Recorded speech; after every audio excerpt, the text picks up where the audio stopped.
St. Joseph Catholic School is formally recognized as having been established in 1870, but its roots can be traced back 17 years prior, making it one of the oldest high schools in the entire state of Mississippi and the oldest continuously operating high school in the greater Jackson metro area.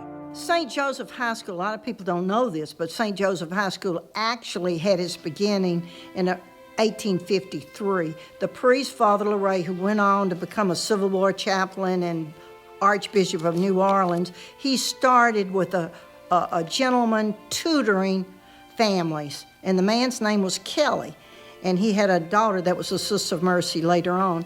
St. Joe is a very old school. I don't know if people realize how old it is.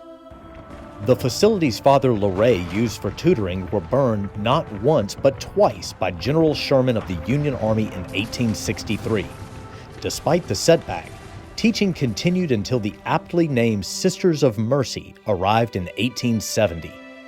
Now, the Sisters of Mercy did not come until 1870, but that was the official starting date, and the name of St. Joseph, they named it St. Joseph in 1870.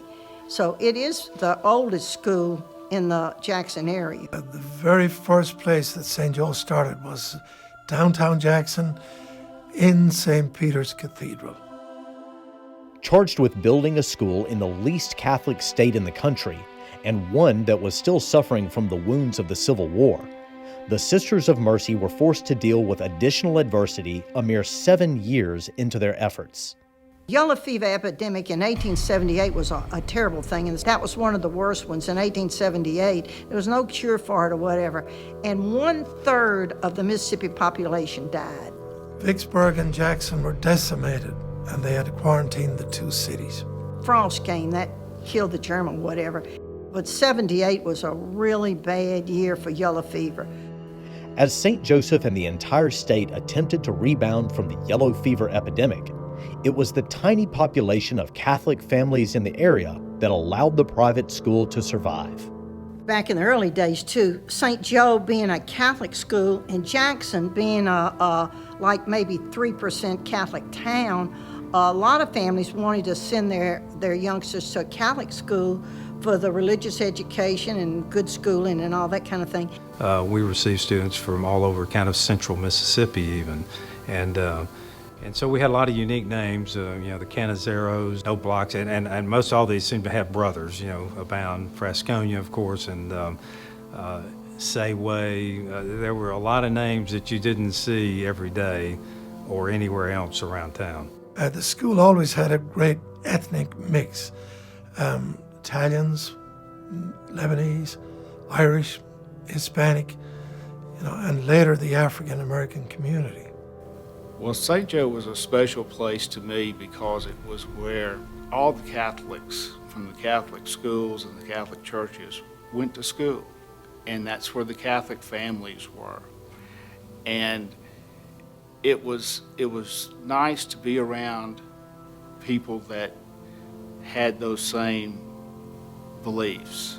I mean, we're all Christians, but I mean, Catholics are a very small minority in Mississippi. I don't think it was, as a student, after going through Catholic grade school and growing up, that we thought of it as being that different or that we were such a minority. We were, clearly, and I think later on we realized that, but I think we were probably always in that minority of Catholics and Catholic schools, and it didn't bother any of us. We were all there together. While the familiarity of faith was of extreme importance to the many families choosing St. Joe, there had to be additional selling points to recruit students away from well-established public schools like Central and Murrah.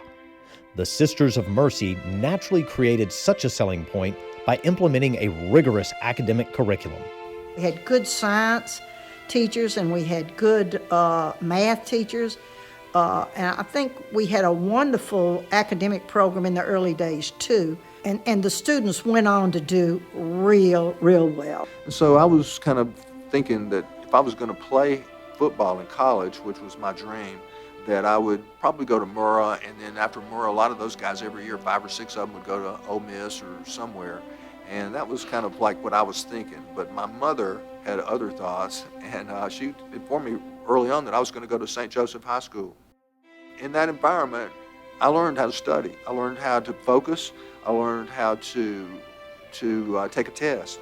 But I was far from the most smartest person in my class. I couldn't even get into the advanced math class. I think we had a real good academic program, pushed them on up into high school, and I think the high school program was really a good program. But and then when I got a scholarship to Ole Miss, and so when I show up at Ole Miss, I'm taking English and all the stuff you take, and I'm going to be a dentist when I grow up. So I'm taking pre-med classes, and I had no problems at Ole Miss. I mean, I'm talking about none.